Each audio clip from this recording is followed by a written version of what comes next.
Okay, so I appreciate Ben asking me to speak and for the introduction.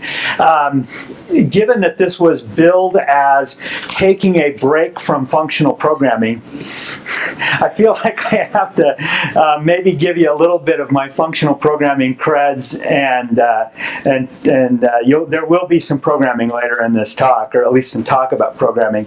So I did my PhD, I started my PhD in 1986 and completed it in 1990. And the system that I used for my PhD was a theorem proving system that was written in ML. So I wrote a lot of ML as part of what I did for my dissertation.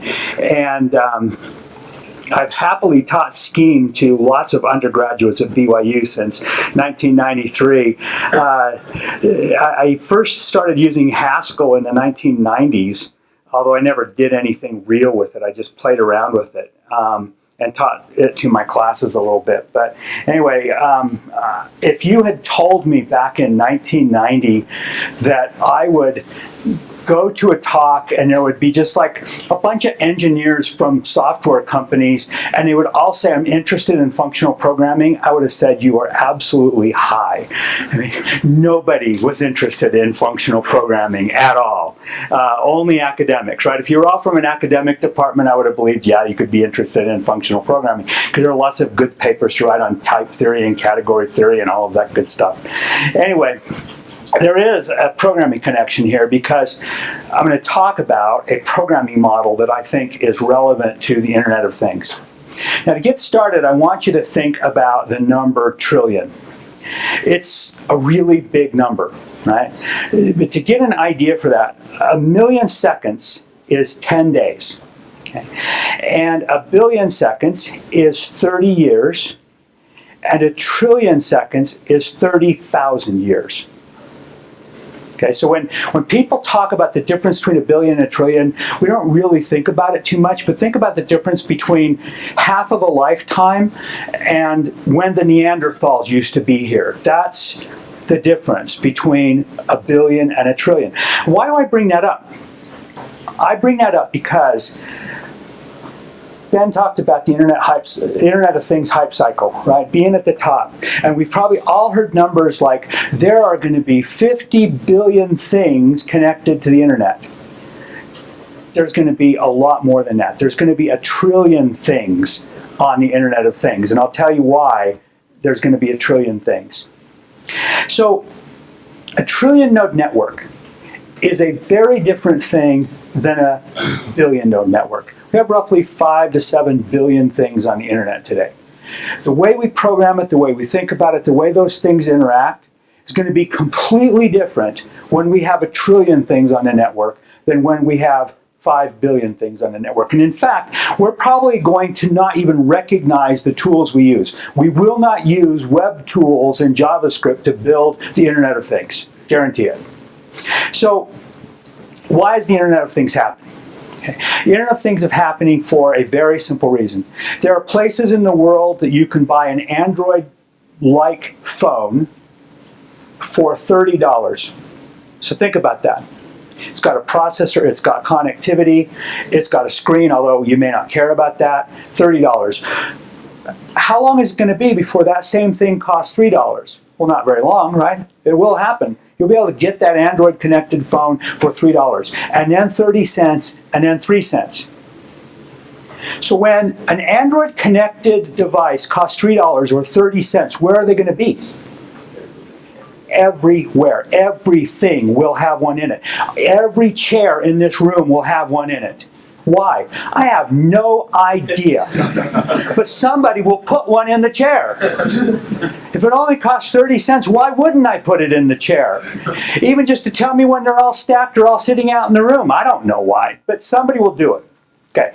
Now, this is already happening, right? We've all seen lots of connected things around, but there are things that you probably own that are connected. You may not even know. GE has a line of dishwashers that have 3G chipsets in them so that they can reflash the firmware from their call center when you call up and report that your dishes aren't getting rinsed. You don't even know that that dishwasher is connected, but it is. So because of this, the Internet of Things is going to lead to a very different kind of computing experience than what we're used to. We're used to computers being in things, right? We carry around things that have computers in them. But in fact, what we're going to get is something that you can think of as ambient computing. What do I mean by ambient? To a fish, water is ambient. Right? We think of water as this thing we carry around in a glass. We think of computing as this thing we carry around in a phone. But when the Internet of Things is in full bloom, computers will be absolutely everywhere. We will just live in a sea of computation. Now, you already do, because all of you drive cars, and your car, even if it only costs $15,000, probably has 30 microprocessors in it, all connected on a network. And it's ambient in the sense that it's this computational device. It's the biggest computer network most people will ever interact with, and they don't even know it, because it still has exactly the same user interface that your dad and mom drove around with. That's what I mean by ambient. Now, when I first started giving talks about trillion node networks, I talked about where will these Android devices be, literally everywhere. And one of the examples I gave was they'll be in glasses, right? So you'll go to the restaurant, the glass will have Android-capable processor in it. And I thought, well, that's kind of far out there. It turns out like 3 weeks after I first said that, I found out that somebody's already doing it. So Budweiser takes glasses to events now that have a microprocessor and a accelerometer and a Wi-Fi in them, right? And they have a QR code on the bottom, and when you get it, you scan the QR code with your phone, and it asks you to log in with Facebook, and you do. And this glass is now connected to your Facebook account. And every time you clink glasses with somebody, you either become friends with them, or it puts a post on Facebook that, Phil and Harold just, did a toast or whatever. Right? Now, they're not giving them away. They collect them after the event. But they already have glasses with microprocessors and accelerometers and Wi-Fi networks in them. These processors will be in literally everything. Every piece of clothing you buy will have a network-connected processor in it. And you'll just throw them away when you're done with it, because who cares? But it's actually bigger than everything having a computer in it. Because it turns out that everything's going to have an online representation. Every person, place, organization, location, thing, sub-organization, they'll all have some representation online, and that will be able to run programs for them, interact, and take care of all of the business that has to happen in this hyper-connected world. There will be connections to things you own. There will be connections to things you don't, right? When you show up at a restaurant, this glass and the silverware and the table and the chair you're sitting in, all of those you'll just connect to. And then when you leave, somebody else will connect to them. They'll be your things as long as you're sitting there, and then they won't. Some of these will be permanent, some connections will be temporary, some will be transient. Devices like this are going to be like Bic pens. They'll just be laying around, and you'll pick them up and use them for whatever purpose you have, and then you'll throw them on the floor again, and you won't care, because they'll be everywhere. And that's a tough concept for even people in this room to wrap their head around what that means. Now,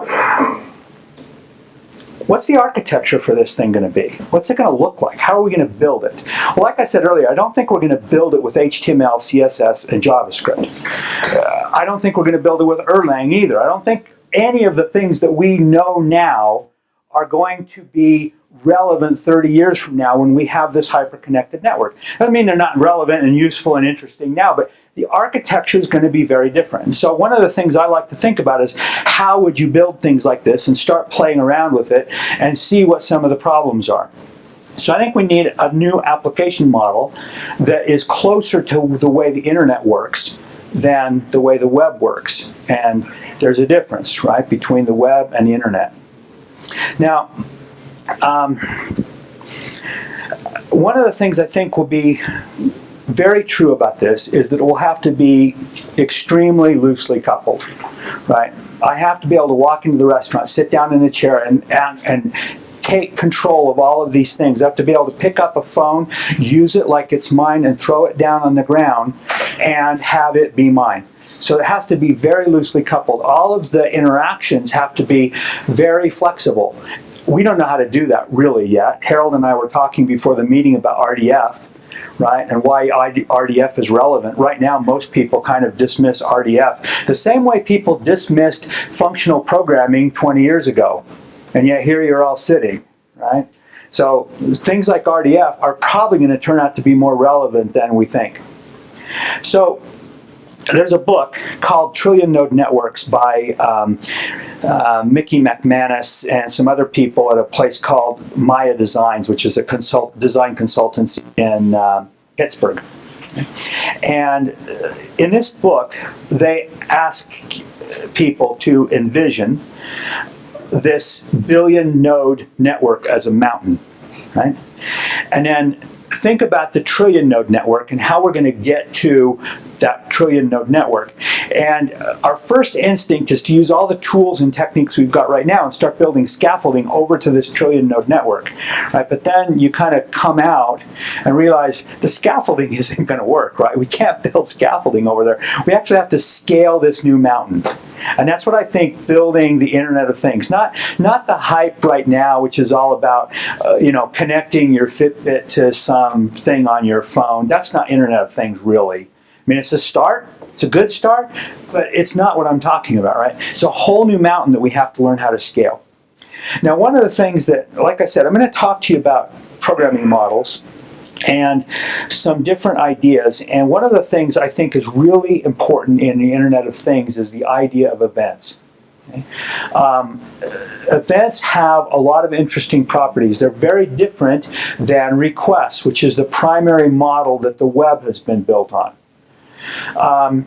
Events say this happened, whereas requests say, give me this information, or get this, put this, post this, etc. We have largely built a world that is based on static data and dynamic queries. So I have this pool of data, and it does change, but it changes slowly. Slowly enough that we can think of it kind of like a pond of stuff. And now we build all of these queries against this static pool of data, which is fine. There's nothing wrong with that. A lot of useful things that happen from now. And so because of that, what we've done is we've built this metaphor of go and get. You think about the primary metaphor of the web, it's go and get. We talk about addresses, we talk about locations, we talk about, getting stuff, right? It's over there and I need to get it, so I'm going to pull it here. I think the Internet of Things is going to introduce more dynamic data with static queries. Now, we already see this in things like Twitter, right? When you create a search on a hashtag in Twitter, you're creating a static query on a set of dynamic data. The data streams through that filter, and you see the stuff that just is relevant to you. And so we can do that in a lot more sophisticated way. Talk about what that dynamic data looks like. So the different model is to essentially subscribe to things once and then get a continuous stream of data from those things that we subscribe to. Now, let me tell you why this is important. Imagine your living room, and what you want is when you get a phone call, you want the stereo to mute. Okay? So if you're an iOS programmer or an Android programmer, this is an easy job. Tell me what the stereo's API is, and I'll write an iOS app that whenever the phone call comes in, I'll mute the stereo. Not too hard, right? Now, I want the DVD to pause too. And I want the curtains to open when the phone call comes in. I want the lights to come up. I want all of these things to happen. Okay, well, there's a whole bunch of APIs to do that. But now I want it to work with Pioneer and Kenwood and every Sony and every other manufacturer. Oh, so now I've got lots of APIs that I've got to know about and learn how to deal with. And my app has to know about all of these different things, and I've got to build some sort of, translation layer to go from what I think of as a phone call coming in to what has to happen on stereos, and It gets complicated really fast. Now imagine that instead of a request model, where we're essentially requesting that the stereo mute, we have an event model. So now the only thing that happens when the phone call comes in is the phone broadcasts an event. It says, I have a phone call. That's all it does. It doesn't know who's listening. It doesn't know what they can do. It doesn't know whether or not the stereo's there. All it says is, I have a phone call. The stereo is listening for the phone call event, and it knows, because its owner has told it, when you see a phone call, mute. The DVD knows when you see a phone call, pause, and so on and so forth. Now, I'm not saying this is trivial, but what it has done is it's encapsulated the semantics of what a stereo should do when a phone call comes in inside the stereo, instead of requiring the programmer drag those semantics out of an API and stick them in an app on the phone. That's a key idea. We've encapsulated the semantics of what a stereo does inside the stereo. We've encapsulated the semantics of what a DVD player does inside the DVD player. And other things don't have to understand all of the semantics of what all of these things do. That's one of the big advantages of an event-based model, is it creates semantic encapsulation and makes things more loosely coupled. Like I said, it doesn't solve all the problems. There's still lots of things to do, but it does have some significant advantages. So events are autonomous, right? In other words, this phone call came in event is independent of whoever's listening or what they might do with it. I've mentioned that they're more loosely coupled. The downstream, the receiver, is driving flow instead of the requester. So instead of the client driving the flow, the receiver of the event is driving the flow. And you can get real-time propagation of stuff instead of having to wait for things to happen. Now, we have a current Internet of Things model, and my conjecture is that it's not going to scale. So I've got, I don't know, a dozen, 15, maybe as many as 20 connected things, right? I've got a Withing scale, I've got lights, I've got a radiostat thermostat, I've got Fitbits, I've got lots of stuff that's connected to the internet. Every single one of these things has a model, the same model, for how they want you to interact with them. Buy our thing, download our app, sign up for an account on our system.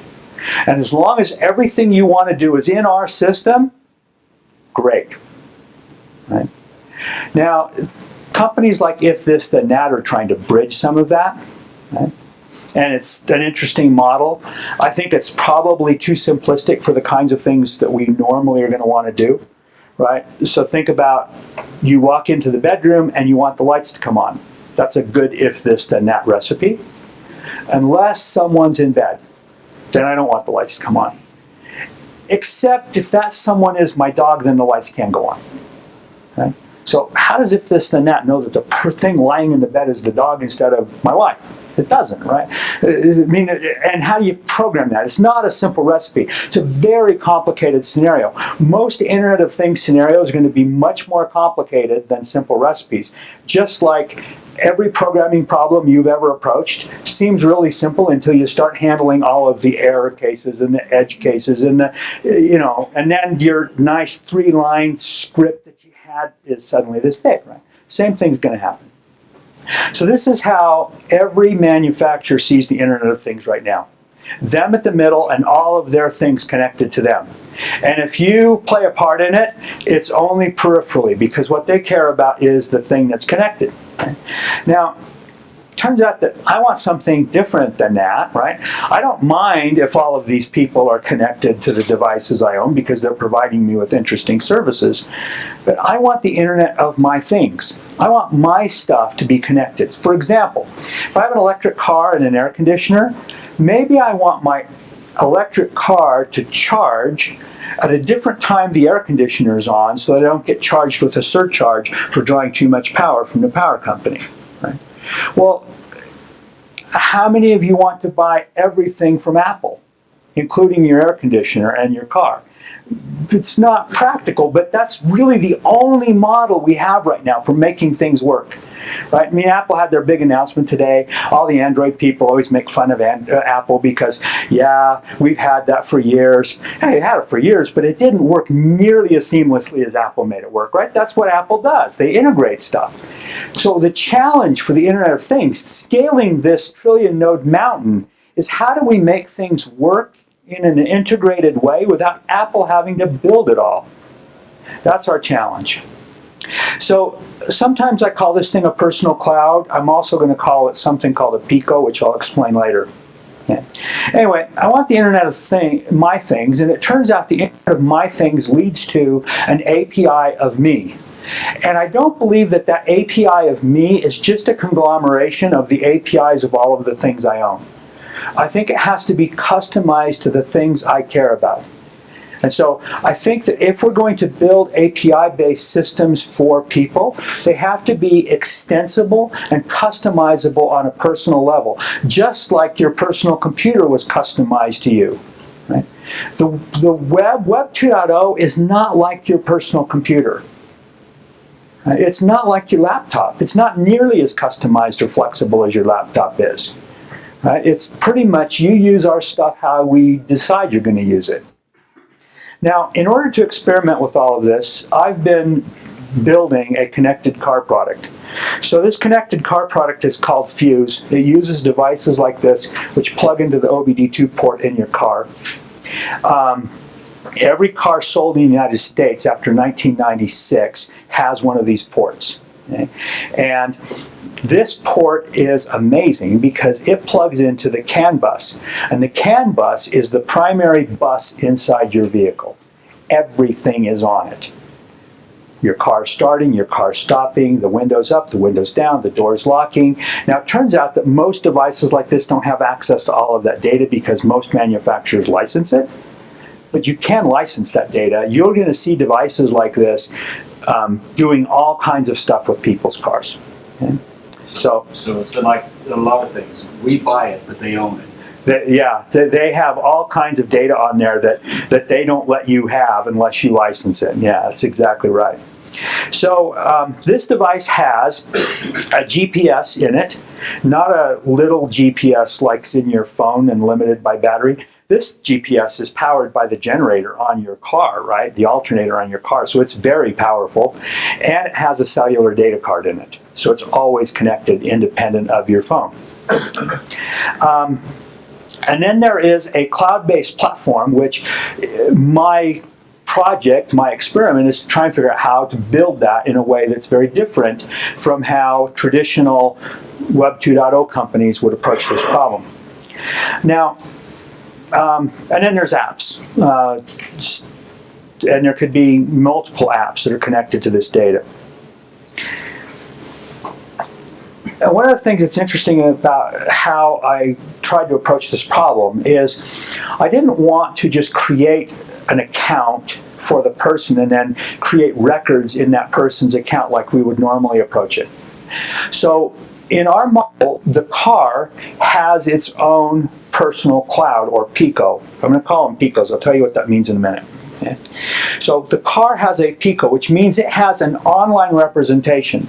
It has its own endpoint and its own API, independent of the person who owns it. The person who owns it also has a Pico, and the person who owns the car's Pico has a relationship with the car's Pico.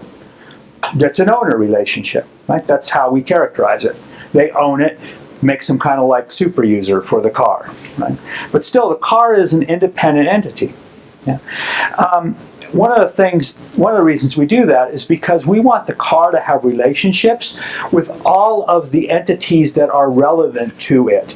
So when a car is first manufactured, its owner is the manufacturer. It then gets sold to a dealer, the dealer is its owner, and then it gets sold to a person, and the person might be the owner or the bank might be the owner depending on the financing arrangement.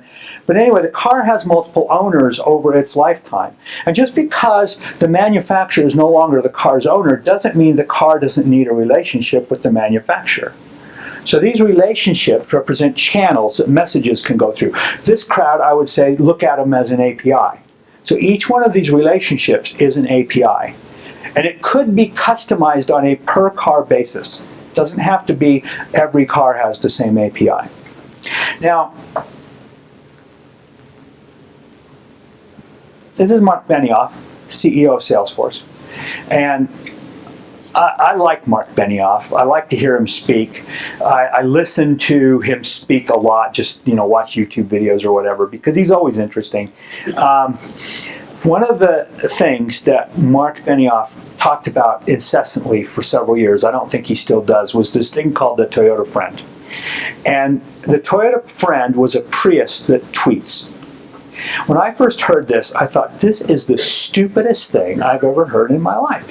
Who wants a car that tweets?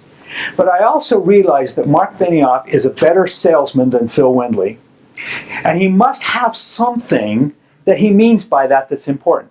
Well, I found this quote that says, the car needs to become your friend. How does the car speak to me? How does the car integrate with the dealership and the factory? How does the car help me get to the service station? I want a relationship with the car in the same way I have a relationship with my friends. The car is going to become social. All our products are going to become social.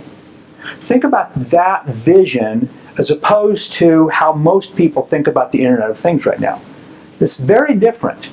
Right? It's about things having relationships with each other, not just with the company that made them or the person who owns them. But it's not just manufactured things. The pothole in front of your house is going to have a representation online. It should have an API. Every pothole should have an API. I wrote a blog post about this. Yeah. When I pull into my neighborhood wearing Google Glass or whatever I've got 10 years from now, right? Oculus Rift. Can you imagine driving with Oculus Rift and it's projecting real life plus other stuff? And I don't know. I mean, who knows what we're going to be doing? But when I pull into my neighborhood and see a pothole, I also want to see data about that pothole. Here's when it appeared. Here's how it's grown. The city was notified last Tuesday. There's going to be a crew out next Wednesday to fix it because I live in the neighborhood, right? When the road crew shows up, they're going to see all of the schematics and the diagrams and where all the pipes are and everything else. When a city engineer shows up, he's going to see the history of all of the potholes in that street and how they've come about over time and maybe see a trend with, oh, there's a water line, there's potholes, maybe it's leaks that are causing. All of this data is going to come because potholes have APIs, not because there's some API to some city database of potholes somewhere. We're going to shift our thinking, right? Because computation is going to become ambient. We're going to think of everything having an API.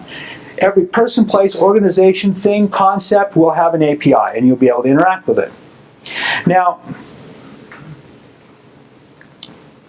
the way I model this is I give each of these things a persistent compute object, or PICO. So PICOs you can think of as very lightweight computers. They represent a closure over state. Right? So every PICO has its own persistent state, and it can run programs and present a unique API from every other PICO that exists. And they can create relationships with each other. They're extremely cheap from a computational standpoint. You can unsuspend one, run its program, and resuspend it in less than a second, depending on what you're doing, right? I mean, it might take more than that, depending on what you're doing. PICOs have specific identities to represent an entity. Like I said, they persistently encapsulate state. They respond to events. They respond to queries. They run programs autonomously. They're sitting up there in the cloud just waiting for someone to talk to them. So my truck that's sitting out there in the parking lot has a PICO. And that PICO is a little computer online that is assigned to my truck. And my truck has an API. And when I start it, the device inside of it says, oh, there was an ignition event, and it sends the ignition event to the PICO that my truck is associated with. And says, the car just turned on. What does my Pico do with that? Well, it depends on what programs are running in it. Now, it turns out I've built a bunch of programs that are running in it, so I know exactly what it's doing. But the point is, you could substitute other programs into that Pico and have it do different things or additional things to what it's doing right now. Right? And the truck is doing that independent of me, in the sense that it's online, has an API, and is responding to events. So that seems really simple when you hear the words, but when you think about the concept of everything having an online representation, it's always there waiting for requests and events to come in. It's not because it happens to be turned on or it's connected to your phone or whatever, it's always there. That, I think, is a prerequisite to the real Internet of Things. Because the Internet of Things is only going to happen when things have online representations and can always respond. And that's what we expect from the Internet of Things. Yeah. So what do Picos look like? Well, they can be hosted at various places. So there's a hosting model, much like how we think of websites being hosted. They can be self-hosted. The relationships that Picos have nothing to do with the relationships that the hosting companies have. Just like my hosting company doesn't have to have a relationship with your hosting company for me to create a hyperlink between my web page and your web page. Right? That would be ludicrous. Same thing's true here. And in fact, Picos can be moved from one host to another without any loss of functionality. In theory, that was the parenthetical. Haven't built that part yet, but I know exactly how to do it. Okay. All right. Now, one of the things that is important here, and by the way, I want to point out, I'm not saying Picos are the answer. I'm saying something like Picos is the answer. That's what I believe. And so I built Picos to experiment with this and see how it all works and get into the nuts and bolts of how all of this can function. One of the key ideas of the Internet is substitutability. Okay? If you think about why email is so cool, nobody has killed email, and my prediction is nobody will. And the reason is because nobody has built a system that is as cool as email is. Email is completely decentralized. If you own your own domain name, it is completely under your control. You can shift hosting companies at any point without any loss of functionality. It is rich in the sense that I can share messages with you and you can reshare them, and delegation works. There are all kinds of reasons why email is really awesome. And Facebook Messenger isn't. And it's not because Facebook built it. It's because they didn't make it email. And the reason they didn't make it email is because you can't make it email and keep control of it. The other key idea is decentralized control. The Internet doesn't have a central control point. Web 2.0 has lots of central control points. Places where people can cut off your functionality because they don't like what you're doing. That's not true on the Internet. Right? Short of losing your domain name for stupidity or illegal practices, you pretty much can always survive on the Internet regardless of who tells you you can or can't be on it. Okay? So that is a key idea for the Internet of Things. And we will not be building the Internet of Things until we build things that look like the Internet. I have a whole blog post on this called the Compuserve of Things. What we're building right now is the Compuserve of Things. Almost no one in this room except Harold is old enough to remember Compuserve. Right? But Compuserve was like what people thought was cool before the Internet came along, right? And it was. It was amazing in 1988. Yeah, the well. Yeah, there were all kinds of these places, right? So Picos are built on open standards. They're built on open source, right? Because I believe that is a key idea to what made the Internet great. One of the things that's interesting about Picos is the relationship model creates interesting ways of modeling real-life interactions. So, for example, my truck has me as an owner. My wife is also an owner of my truck. independently. We don't share an account. We don't have a single account that we're logging into. We both have our own accounts. We just both have an ownership relationship with the truck.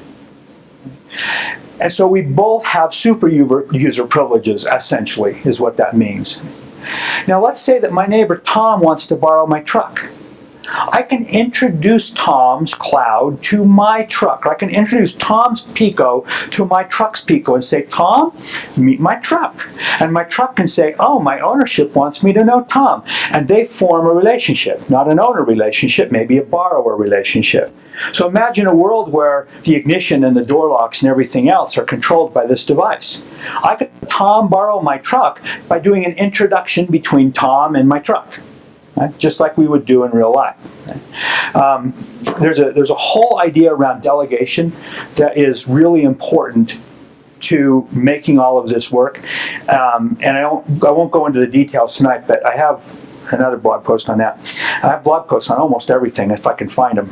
But the point is that there are all kinds of things we do in real life that the web doesn't allow us to do. Web 2.0 specifically, right? Keeps us from doing things, modeling things the way we would do them in real life. And I think the Internet of Things is going to feel more like real life than it is some artificial world that we create to meet whatever, artificial boundaries we've put on it. So Picos support a different web programming model. So if you think about every website that has been built, every Web 2.0 application, let me be specific, that has been built in the last 10 years, it looks just like this. There is some database somewhere. There's some business logic sitting in front of it with a view thing in front of that. And people in browsers go talk to that, and all of the data that associated with that web application is in that company's data storage facility, right? Whether it's a SQL database, a NoSQL database, text files on their computers, I don't know, but they keep control of all of that data. In fact, that is the basis for most Web 2.0 business models. Most Web 2.0 business models depend on them controlling the data about you. That's how the Web 2.0 was built. Okay? So what if the model looked like this? What if the web application didn't have control of the data? What if the web application used a data store that was somewhere else? You might say, well, that's crazy. How would that work? Well, go to unhosted.org, and there's a whole IETF thing called remote storage that makes this work. Dropbox is kind of this model in some ways, right? Apps that use Dropbox for their storage are a very crude version of how this works, right? So this model works, and we could use it today. In fact, some people are starting to use it, and I think it's pretty cool. So, and this is how Picos work. Picos work like this. So this is your Pico, and web applications access the data in your Pico through the API. Now, it's not a REST programming model. It's what I call an event query model. And so user interfaces do queries. They can raise events. The Pico has its own persistent storage.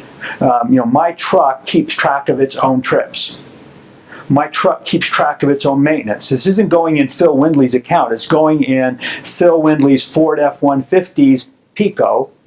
And what's interesting about that is when I tell the Pico can go with it. Right? Now, I may not want them to have the trips, so I may delete the trips before I transfer the Pico. But they may want all of the maintenance data that's recorded in that truck. So all of the data about the truck is independent of me and my account and can go with the truck. And that's what this model supports. This is a busy slide, but the idea of this is that there's like an operating system kind of thing that provides services, and applications use the operating system. Every Pico is running this operating system, and applications can ride on top of it. Most of them sitting off on somebody else's server, not in the Pico itself. But the interesting thing about this is all of the boxes in this blue box represent new functionality, right? So in the case of my truck, for example, there are probably a dozen different services that are sitting in my truck's Pico. things for saving trips, things for doing maintenance, things for handling errors. Right? There are just different services running inside my truck's Pico. And I can change out the functionality of my truck by changing out those services without changing the functionality of any other Pico, because my Pico runs those services independently, kind of like a personal computer. That's what this feels like. It feels like installing libraries and applications on a personal computer rather than munging Web 2.0 APIs together. Okay. So the programming model, you can program in any language you like. You use OAuth to access the Pico. The Pico provides user data and processing and API to do communications. Pico support microservices. How many of you have heard about microservices? Okay, it's kind of, it's on the upward swing on the hype cycle. It's not at the top yet. So in a year we'll be here and Ben can tell us that microservices is at the top of the hype cycle. But anyway, microservices are interesting.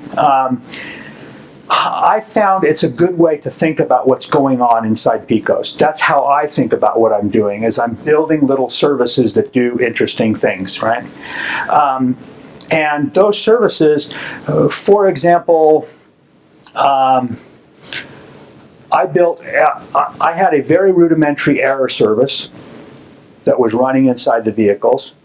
And I replaced that error service with a more sophisticated error service. Nothing else cared, because essentially the interface was the events and the queries that happened between those. So as long as I maintained that event query model for errors, that service could be changed out. So it made it for a very easy way to think about the programming, because it limits the scale of changes. I won't talk about this. This is a busy slide discussing microservices. There is a whole blog post about this, but I want to talk for a second about what one of these things looks like. Okay, so I told you that there was a programming component to this. So one of the things that I have loved ever since I first started doing programming in 1977 was programming languages. And so I taught the programming language class at BYU for years. And so naturally, if I'm going to build something, I'm going to build a programming language because that's just fun. It may not be practical, but it's fun, right? So I built a programming language called KRL, which stands for Kynetx Rules Language. But it doesn't really matter what it stands for right now, but it is a rules language. So this is an example of a KRL rule. So there are a couple of interesting things that I'll point out to you here. So rules. So first of all, notice that there are 4 components in this. There is what I call the select statement, there's the prelude, there's the action, and there's the postlude. Okay, so those are the 4 components in this rule. Prelude is completely functional. There's no mutated state in the prelude. So if you like functional programming, the prelude is where you're at, because if you want to loop over stuff, map, reduce, filter, collect, those are the only things you've got. There's no looping in here. There's no assigning of variables or anything else. Okay. But it does have mutations. So for example, in the postlude, you can set persistent state. So it does have persistence, but it limits the persistence to specific areas. And if you think about actions, actions are naturally a mutator, right? So any rule that takes action is going to be a mutator. You can't have a functional rule language. It's kind of an oxymoron. So what does this rule do? Well, first of all, I said that it has this select statement. So the select statement says what events this rule cares about. So this rule cares about the fuse subscription check event. So when this rule gets installed, nobody says, hey, there's a new rule and it cares about all this stuff and has to go wire it up. It wires itself up because it essentially declares what it cares about. So when it gets installed in a Pico, the Pico says, oh, there's a rule, and it cares about the fuse subscription check event. Whenever I get one of those, I'll make sure that rule gets it. So it's essentially a subscribe model, and this is the thing that says how it subscribes. Okay? So what does this rule do? Well, what it's trying to do is it's trying to look for, so here was a problem I had. This guy uses a back-end service that's called Carvoyant. They provide all of the data connectivity and the, specialized server that this thing needs to talk to, and I just talk to them. Okay? And the way I do it is I have to create subscriptions to Carvoyant. So, I told you about the ignition on event. When the ignition on event happens, Carvoyant has to know which Pico to send that to. So the Pico has to actually go out to Carvoyant and subscribe to those events. Well, sometimes they were getting messed up, and I didn't know why, but I wanted to be able to automatically heal them. Okay? So this was a rule, a service I wrote to automatically check and heal subscription events. So what it does is whenever the subscription check event gets raised, the first thing it does is it goes out and gets all of the subscriptions that Carvoyant knows about. Okay? And then it should have 4 of them, right? So there's a required subscription list. I get its length. It should have 4 of them. So if the subscription list I get back is less than 4, then I know I've got to do something. Actually, the real rule is more sophisticated than this because it goes through and checks that it has the right ones and other things, right? Like everything in programming, it's never simple, right? And there's lots of things that go on. But anyway, that's the basic idea, is that it checks to make sure it has the right subscriptions. And if it doesn't, right? So in other words, if the number of subscriptions it has is less than what it should have, then this rule fires and all of this stuff in the postlude happens. And what specifically happens is it raises the fuse event, need initial Carvoyant subscriptions. Well, it turns out that rule already existed. That service already existed. I didn't have to write it. I just had to invoke it when I noticed that the subscriptions weren't right. And it's written in a way that it's idempotent, right? So you can call it as many times as you want without affecting state, which is one of the things I've learned about programming evented systems and loosely coupled systems. Idempotency matters a lot.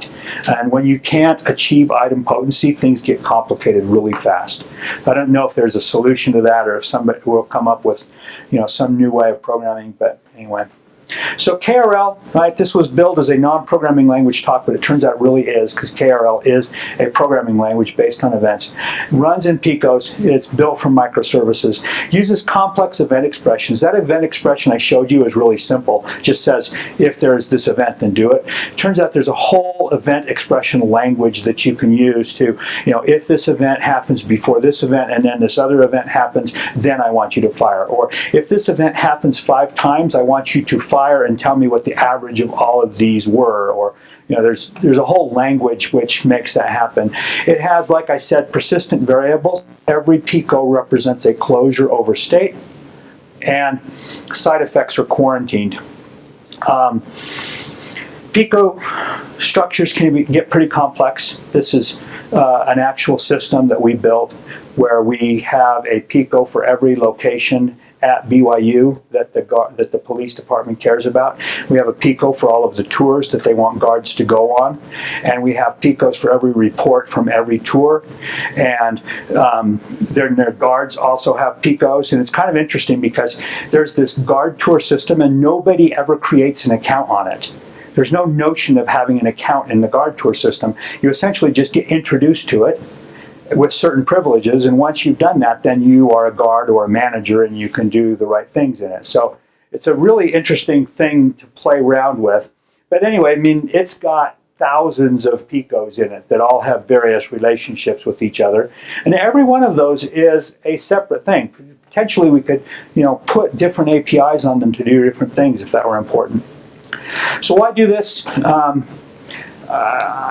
Like I said, I'm doing it because it's fun to experiment with. I probably could have completed Fuse and built it with, a standard Web 2.0 model in less time, right? Because I wouldn't have spent so much time experimenting with everything. But, what's the fun in that? Especially when you can build your own programming language, which is, if you have never built a programming language, do it. It's really fun. Okay? Even if it's just a little domain-specific language, because there is nothing better than programming along and saying, man, this would be a lot easier if I could do X, and then just popping over into the development environment for the programming language and adding X. Coming back and saying, hey, that is a lot easier. I think I'll keep that. Right? That's power. That's when you start to feel like, wow, I can change everything. Okay? I think there are interesting privacy and security implications for this model, which we don't have time to go into today.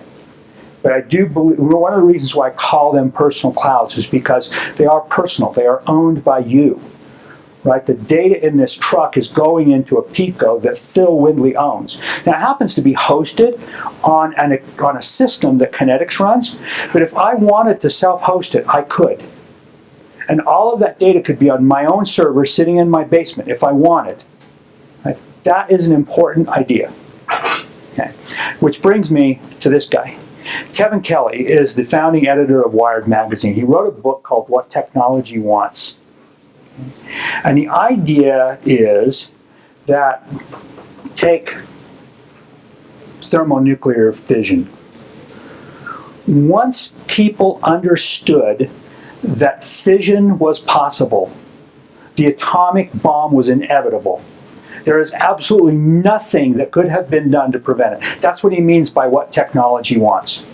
Once an idea is born, it's viral, and you can't kill ideas. Right? And they have lives of their own, and they grow because people propagate them, right? We are the hosts for all of these idea viruses, right? Is that, yeah, so that's Snow Crash, right? The Namshub. Okay, if you don't know what we're talking about, you need to read that book. Do I have that? Yeah, I'll tell you about Snow Crash in a minute. So, Kelly, in this book, I mean, one of the things he points out is that there are certain ideas that are inevitable and they come along and then they have this life of their own. But we also can influence the course of events, right? We didn't let everybody get a nuclear bomb, right? We changed how that worked. We changed the technology. We kept control of the technology. You guys are programming the future. If what I said is true, and there's going to be computers in everything, you guys are programming that future. What world do you want to live in? Build the world you want to live in. If you're working for a company and you extrapolate what they're doing to trillions of nodes and you say, this is creepy, quit. Go do something else. You don't have to work for advertisers or people who are invading other people's privacy. Build something else. Build the world you want to live in, not the world that exists right now. Now, some recommended reading. Mirror Worlds by David Gellertner. David Gellertner is a Yale computer science professor, probably most famous for having been one of the Unabomber's victims, although thankfully he lived through it. He wrote this book, Mirror Worlds, in like 1992, and if you read it right now and I didn't tell you when it was written and you didn't look at the cover page, you probably would believe that it was written much more recently, in the 2005-2007 era. It's that prescient about what he's talking about. Now, there are some things, some anachronisms, you go, that's weird, and then you realize, oh yeah, he didn't know that the web was going to happen. But it's still very, very interesting to read. Snow Crash by Neil Stephenson. How many of you know who Mark Andreessen is? Mark Andreessen invented the browser, right? The modern browser was invented by Mark Andreessen. So I was in a meeting with Mark Andreessen in 1999, Daniel, probably. Daniel was working with me then. And we're sitting there. Andreessen comes in, he sits down, and I've had other meetings with him, and he's just like this, right? He's a very friendly guy. He comes in, he sits down, and he's listening to some stuff. We're talking to him about e-commerce, because that's what we were doing in those days. And he was at Netscape at the time. So he looks at me, he says, have you read Snow Crash? I said, no. He says, well, then I can't even explain what I want to explain to you. And he changes the subject. So, needless to say, I bought Snow Crash before I left Palo Alto and read it on the plane home. Snow Crash, all these ideas about mind viruses and everything else is very much in there. Very much a recommended book. What's interesting about it is in 1998, it seemed like the future. If you read it now, it doesn't seem that futuristic. It seems like, there are a few things that are maybe futuristic, but some of it is like real right now. Okay. Rainbow's End by Werner Vinge. Vinge does an excellent job of presenting a future world which is not dystopian, but still not someplace most of us want to live. does a very good job of talking about what it means to have self-driving cars that you can't fix yourself, and it's all set on the story of this guy who comes back from having Alzheimer's. Right? They fix him with some new genetic therapy, and this guy, what he learns as part of all this. Very entertaining book. I have my class at BYU read it every year. And then I mentioned Trillions by McManus and his friends. I also have a book, which of course I have to mention, since when you write a book, that's part of what you do. This is actually, the stuff in this is a couple years old, which means it's all completely out of date. I need to write a new one. But anyway, a lot of the KRL stuff is still relevant. It's still, if you want to know KRL, it's still relevant, but most of the interesting stuff is actually on my blog. Lots of white papers and articles and all the recent stuff about what I've learned building fuses out there. So that's Windley.com. So I am Windley.com. I'm at Windley on Twitter. That's my Kynetx email. I'm actually just Phil at Windley.org as well. So I'm easy to get a hold of and happy to answer questions or let you go do Haskell or whatever. So.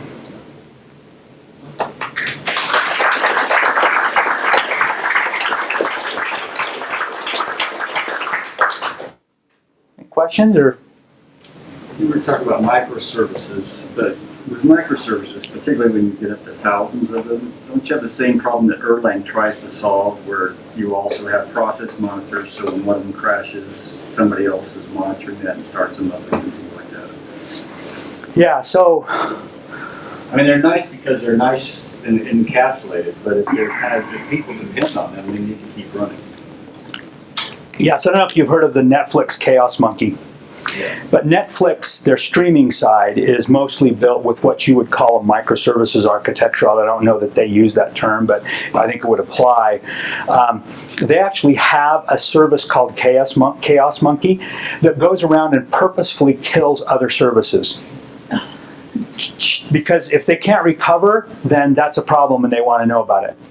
Because the reality is things are going to fail, right? I mean, if you're building a trillion node network, things are going to break all the time. So you have to have a system that when things break, people don't die, right? And so Chaos Monkey is maybe one small step towards that. I mean, I've run into this situation of having lots of things interacting and losing track of what the interactions are, right? And part of that's design, like any other programming thing. You try and figure out what the interactions are and simplify them and other things. But I don't have that problem so much with Picos because they regenerate all the time, right? Every interaction is essentially a regeneration. That's what they feel like, right? That's what it feels like to them. So if it's failing all the time, you'll notice. But if it just fails intermittently, you may not notice a lot, which sometimes can be a problem, right? One of the things I have is I write processes to try and look for weird failures and email me so that I can go do exploration and figure out what's going on. But yeah, this idea of being very resilient to failure, you have to stop viewing failure as the enemy and embrace it. Right? Failure has to become the thing you appreciate and just expect to have happen. And you have to build your system so that failure, who cares? It's one of the reasons why I built the subscription healer, right? It was because sometimes the subscriptions get out of sync. And I know why that happens sometimes, but I also don't want to rely on me going in and trying to prevent it. I will prevent it whenever I can, right? I mean, that's just good programming. But I also know that things are going to go wrong, right? This is the internet. And so when that happens, I want things to get regenerated in the right way. So that's similar to the thing Hennessy had called recovery-oriented computing. I've forgotten about that. Instead of having little special cases like, if it breaks this way, then kind of patch it. Just forget all that. Just make sure initialization is just blazingly fast. Something goes wrong, just re-init from the beginning. So you always recover. Yeah, you always recover. When you have persistence, you have to deal with the persistence, right? That's why I mentioned idempotence, right? So idempotence is like golden because of that, right? Because what you want to be able to run that subscription check and reinitialize the subscriptions 100 times a day if you need to, without the system getting weird. right? It shouldn't build up 100x subscriptions, for example. So those kind of things. Other, yeah. Okay. So you say this can't or won't or shouldn't be built with HTML5, CSS3, JavaScript, and I'm wondering why. So let me just give you a basic scenario based on your scenario. What if every device in your house is running a basic web server serving on port 80, and for example, your stereo is constantly polling every device that comes on the network, and if it finds one that's the device type, say it returns a JSON file, and it says the device type is a phone, okay, then I'm going to monitor the status, and when the status is calling, then I can do something. Is that not, so tell me why something like... So what you just described, though, is HTTP, not HTML, CSS, and JavaScript. Well, right? Anything can be served. So all of my stuff is actually HTTP based. Is it? Because it's ubiquitous and port 80 is open everywhere. I mean, but I also don't rely on that in the sense that I would love to have an MQTT transport layer. We essentially have transport layers for HTTP and SMTP, right? So you can email events. Right? Because email is another thing that's ubiquitous.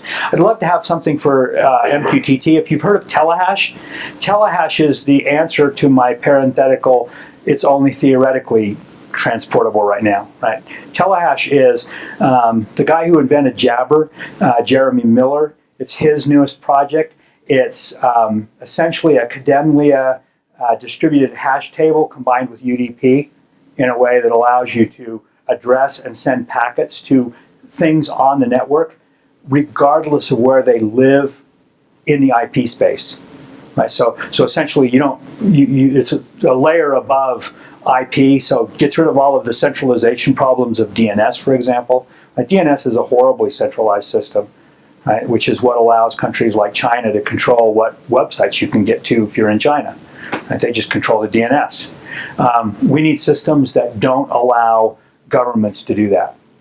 We need another interesting technology. I could really go down a rabbit hole here. We could have a whole nother talk about Bitcoin. So the blockchain. Have you heard of like Namecoin and blockchain-based naming? So it's a really interesting idea, right? Because what blockchain is this distributed ledger. And so because everybody has access to it, you can use it to look things up in it. And because of blockchain, people can't double spend, which means they can't create different entries for the same name, for example. And so you can go to you can look it up. It's not DNS, right? You need a different resolver in your operating system. But if you put that resolver in, then you can go to Windley.bit and find my server. And there is no centralized system at all involved in helping you get from Windley.bit to my web page. Yeah. When you were mentioning the distributed computing, I was going to mention that there's a whole slew of companies building that ecosystem right now called Ethereum. Yeah, Ethereum is one, Namecoin. So the key idea here, and like I said, there's a whole nother talk on here, but if you want to explore this on your own, I'll give you a few stepping stones. So until 4 years ago, people believed that the distributed consensus problem was either unsolvable or at least wasn't solved yet, right? There's a whole famous paper on it by Leslie Lamport called the Byzantine General Problem, which is essentially describing distributed consensus. Distributed consensus was really hard. The reason why Bitcoin is important is not because it's a currency, it's because it solves the distributed consensus problem in a very elegant way. Solving the distributed consensus problem unlocks all kinds of things that were previously unthinkable in computing. Right, so this blockchain, maybe not Bitcoin, but blockchain is going to change the world. It's going to fundamentally alter how we think about how computing systems work. Because we don't need DNS anymore. The key to that is it's trustless as well. You don't have to trust That's right. the parties that's built into it. That's right. Decentralized and trustless system. Yeah. So anyway, like I said, there's a whole nother talk on Bitcoin, but other comments or questions? Yeah. Talk a little bit about distributed control systems. Is that kind of analogous to some of these things we were talking about where you can distribute control?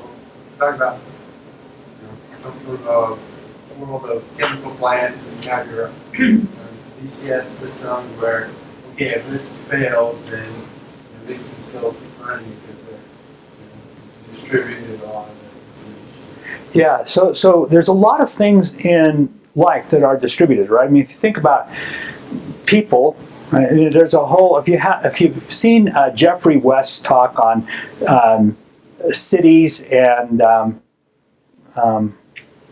companies, corporations and cities, go look at Jeffrey West's TED. You'll find him.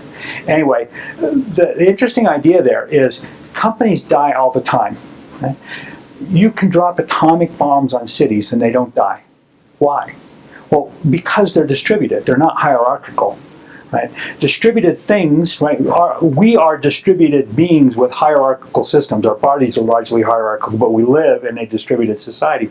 There's all kinds of interesting reasons why distributed systems are interesting.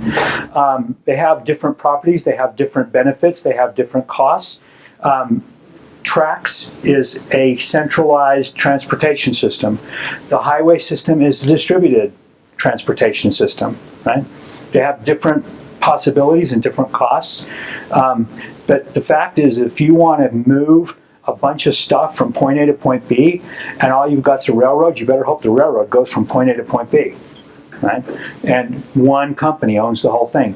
And lots of highways, lots of trucking companies because of the distributed nature. Anyway, lots of interesting distributed systems that we can use as examples as we build computing systems that are more like that. One of the things that's interesting about the internet is this completely distributed system, and then we broke it with the web. We had this beautiful system and we broke it. Right? And the reason we broke it is because it supports business models of companies like Google. That's why we broke it. It's so that Facebook and Google can be rich. Now, I don't have anything wrong with them being rich. I'm a capitalist, but we can build different systems than what they have given us. So this kind of goes on the heels of that. Like you described this great model, right? I think everyone in this room would like to see adopted, a federated system where we own our data. So how do you really convince the business owners, that Fitbit's more or less on top of the fitness path? So I run so there's a whole movement out of Harvard called Project VRM, which is Vendor Relationship Management, which deals with a lot of this. A guy named Doc Searles is the father of that. And I run a conference every October and May called Internet Identity Workshop out in Mountain View. Please sign up and come if you're interested at all in identity or personal data or privacy or any of that stuff. And so one of the things that we have talked about a lot is how do you bootstrap this? People still debate it, right? And there are some examples of it, but believe me, going to Salesforce and Google and trying to sell them this model isn't going to work. I've tried, right? They don't care. And it's not that they hate you, right, and they want the world to be bad. It's that they have a business model. And this doesn't fit their business model, believe me. And so they want to do it some other way. So the only way I know how to do it is to bootstrap stuff. And so, like I said earlier, Kynetx is the company that started Fuse. Kynetx is largely at this point mothballed. I'm the only employee. I'm not really an employee. I'm the only person who works, but I don't get paid. Right? There's a difference. But I view Fuse as an open source project at this point. Right? So if you want to help build connected car stuff, let me know. I'll let you help build it. There's plenty to do and lots of interesting stuff. So I don't know. I don't know how to make it all happen, but the internet didn't have a business model. Right? There's no business model for the internet, much to the chagrin of Comcast. So recently DARPA announced that they're making tanks that are smaller and faster because no matter how much armor they put on a tank, the armor piercing technology goes faster than the actual armor technology. It's kind of the same way in the cyber world. We keep trying to encrypt data and make it safer, but no matter how fast we come up with a way to make data safer, hackers find pretty quickly a way to penetrate that. Do you see that as being something that would be an issue with this model, with this Pico model? I think that is a huge issue for the Internet of Things in general. Right? When you start talking about everything being connected, I told you that this thing plugs into the CAN bus. The CAN bus was first developed in the 1980s. No one ever anticipated that people were going to put network-connected devices on the CAN bus, ever. right? I mean, there are so many possibilities for hacking connected cars. Not to scare you, please go buy one. But yeah, I mean, it's a huge issue. Now, one of the things that I think helps a little bit is, for example, in Fuse, there is at this point, because I'm the only using it, a single place where you could go and attack and look at all the data off of the cars. But in the Fuse model, fully developed, the Fuse devices could be spread out over as many hosting sites as websites are now, right, or more. And so part of that makes it a less interesting target. I mean, in the sense that I run a website, I mean, I run my blog, and I'm not telling you this so that you'll go attack it and prove me wrong, but I mean, it's a Linux server, right? And I try to keep care of patching it and everything else. And I get attacks. I see people trying to attack it. But frankly, nobody's broken into my site. And if they did, what would they get, right? They'd get my blog posts, right? And some pictures. And who cares, right? And if the only thing they're going to get by breaking into something is one person's trips, well, I mean, you know, if you're Jack Bauer, you know, then yeah, they care about your trips, but they don't care about Phil Windley's trips, right? So they can do a DOS attack on your car. They could do a DOS. I mean, there's lots of things they could do just to be nefarious, but spreading things out makes it a lot less interesting target, right? And pun intended. Target was a target, right?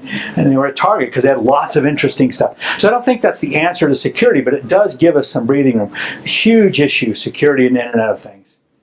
Well, I think it could potentially be the answer if we can shift our thinking as an entire society. I'm not a proponent. I'm also a capitalist. I'm not a proponent of pure socialism or anything else along those lines. But if we no longer care about what it is that they can potentially access. Right now, I don't care about privacy. I don't really use a Facebook account. I'm kind of annoyed by the whole concept and everything else. But if somebody wants to find out everything that I do all day long, go to town, enjoy it, right? If they're going to steal my car, whether I have that device or not, they're probably going to be able to figure out a way to steal my car.